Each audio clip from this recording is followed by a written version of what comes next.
ტრადიცია. ზოგადად ეძღვნება 4 ნოემბერს საქართველოში გრანდიოზულ ავტორბოლას, ანუ ეს არის რუსთავის საერთაშორისო ავტოდრომზე.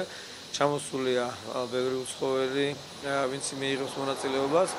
ეს განაპირობა პრინციპში იმან, რომ ორმა ფაქტორმა განაპირობა. ერთი ის, რომ საკმაოდ მაღალ დონეზეა უკვე საქართველოში ავტოსპორტი, ანუ ბოლელები საკმაოდ კონკურენტუნარიანი არიან და ამიტომ უცხოელებს აქვთ ინტერესი, რომ გაიზარდონ, შესაბამისად შეერკინონ ჩვენს მრბოლელებს.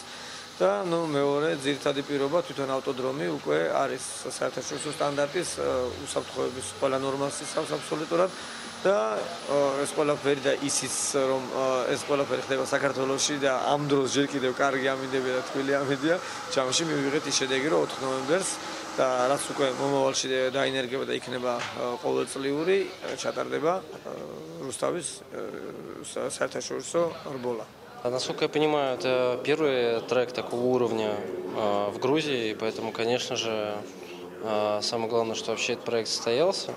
Но самое интересное то, что я считаю, что трасса очень хорошего уровня, то есть это трасса европейского уровня. Здесь можно проводить некоторые соревнования, которые проходят в Европе. И я сам уже по этой трассе ездил, она мне очень понравилась.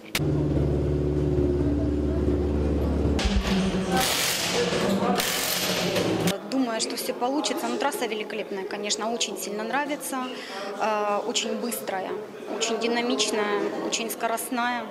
Я не знаю, какие у меня шансы. Моя самая основная цель – это получить максимально опыта, максимально практики и финишировать, конечно же.